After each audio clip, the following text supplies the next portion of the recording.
ஸ்ரீ மகாகுரப்யோ நமஹ. ஹரிஹ ஓம்.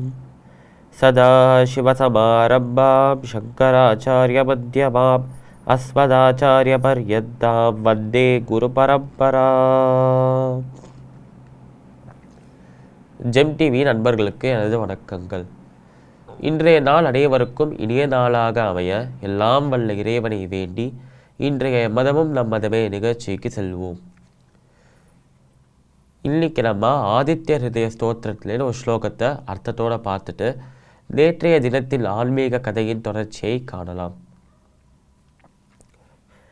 தெய்வதைஷ்ட சமாகம்ய திருஷ்டுமப்யாகதோரணம் உபாகம்ய பிரவீத்ராமம் அகஸ்தியோ பகவான் ரிஷிஹி.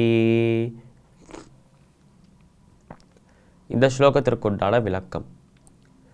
தெய்வதைஷ்ட சமாகம்ய திருஷ்டுமப்யாகதோரணம், அதாவது தேவர்கள், ரிஷிகள், முனிவர்கள் எல்லாருமே ஸ்வர்க்கத்திலேருந்து கீழே இறங்கி இந்த பூமியோட ஆகாயத்தில் நின்று இந்த யுத்தம் நடக்கிறதான்னு பார்க்க வந்திருக்கலாம். அதாவது இங்கே யுத்தம் நடக்க போகிறது ஒரு மானிடன், அதாவது நம்ம ராமருக்கும், ஒரு அசுரன், அதாவது அந்த ராவணனுக்கும்.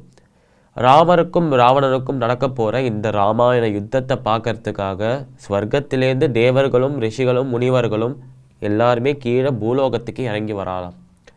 தெய்வதேஷ்ட சமாகம்ய திருஷ்டுமப்யாகதோரணம், அவரவர் ரதத்தில் ஏறி கீழே வரலாம். உபாகம்யா பிரவீத்ராமம் அகஸ்தியோ பகவான் ரிஷிஹி. அப்போது அந்த ரிஷிகள் இருந்த அந்த கூட்டத்தில், அந்த தேவர்கள் ரிஷிகள் இருந்த கூட்டத்தில் இருக்கிற ஒரு ரிஷி, அவர் தான் அகஸ்தியர். அந்த அகஸ்தியர் நம்ம ராமரை பார்க்குறாராம். அவருக்கு புரிஞ்சிருந்தாம், அவர் ஞான பார்வையில் பார்த்ததுனால. இந்த மாதிரி ராமர் இப்போ கொஞ்சம் தயக்கமாக இருக்கார். இந்த யுத்தம் செய்யலாமா வேணாமா அப்படின்னு ஒரு குழப்பத்தில், ஒரு தயக்கத்தில் இருக்கார். அந்த தயக்கத்தை விளக்க வேண்டும் அப்படின்னு சொல்லி ஆகாயத்திலேருந்து திருப்பி கீழே இறங்கி நம்ம ராமர்கிட்ட பேச ஆரம்பிக்கிறாராம் அகஸ்தியர். அப்படியே அவர் ராமர்கிட்ட என்ன பேசினார் அப்படிங்கிறத அடுத்த ஸ்லோகத்தில் ரொம்ப நல்லாவே சொல்கிறான். இந்த ஸ்லோகத்திற்குண்டான விளக்கம் இதுதான்.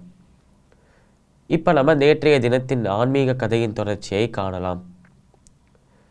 அந்த திருவாளனும் அவரோட மனைவியும் அந்த குழந்தையை தத்தெடுத்துக்கலாம், அந்த குழந்தையை தன் குழந்தையாகவே வளர்க்கலாம் அப்படின்னு முடிவு பண்ணும்போது என்ன ஆறுது அப்படின்னா, அந்த இடத்துல ஆகாயத்தில் ஒரு பெரும் ஒளி, ஒரு பெரும் ஜோதி தோன்றுறதாம். அதுதான் நம்ம ஸ்ரீமன் நாராயணனாம். அவர் அங்கே நம்ம இந்த திருமழிசை ஆழ்வார் அப்போது குழந்தையாக தான் இருந்தார், அவருக்கு பேர் வைக்கலை. அப்போ அவருக்கு அருள் புரிந்து, நீ என்னோட பெரிய பக்தனாக வருவ, உனக்கு திருமழிசை ஆழ்வார் அப்படின்னு நானே பேர் வைக்கிறேன்னு சொல்லிட்டு பகவானே பேர் வச்சாராம் திருமழிசை ஆழ்வாருக்கு. அதனால் அப்படி ஒரு பெயர் வச்ச உடனேயே அந்த இடத்துல திருவாளனும் அந்த மனைவியும் இந்த அருள் புரியும் இந்த காட்சியை பார்த்துட்டு இருக்காளாம். அப்போ அவளுக்கு புரிஞ்சிருது, ஓஹோ இது தெய்வத்தால் தேர்ந்தெடுக்கப்பட்ட ஒரு குழந்தை, இதுக்கு தாய் தந்தையாக, இதுக்கு பெற்றோர்களாக இருக்கிறதுக்கு நம்ம தான் கடல் பட்டிருக்கணும் அப்படின்னு நினைக்கிறாளாம் அவள். இந்த மாதிரி ரெண்டு பேரும் நினைக்கும் போது அந்த இடத்துல என்ன ஒரு விஷயம் அப்படின்னா, இந்த திருவாளன் இந்த மனைவி ரெண்டு பேருமே வயதானவர்கள். ஆனால் திருமணம் செஞ்சதுலேருந்து இப்போ வரைக்கும் அவளுக்கு குழந்தைகளே கிடையாது. ஆனால் இந்த குழந்தை இந்த மாதிரி ஒரு குழந்தைக்கு ஒரு உயிர் கொடுத்ததுக்கப்புறம், பகவான் அதை ஆசீர்வதித்ததுக்கப்புறம் என்ன ஆகுதுன்னா, இந்த குழந்தை அந்த திருவாளன்கிட்டையும் அந்த மனைவிக்கிட்டையும் பேச ஆரம்பிக்கிறது தான்.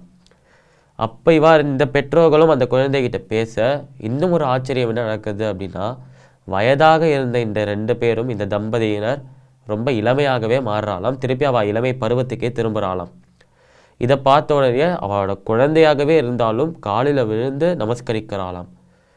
இதுதான் நம்ம திருமழிசை ஆழ்வார் அவரோட வாழ்க்கையில் நடந்த ஒரு முக்கியமான விஷயம். அவருக்கு எப்படி அவரோட பெயர் வந்தது, அவர் முதலாக யாருக்கு ஆசீர்வாதம் கொடுத்தார், யார் மேலே அருள் புரிந்தார் அப்படிங்கிறது இந்த கதையை சொல்கிறது.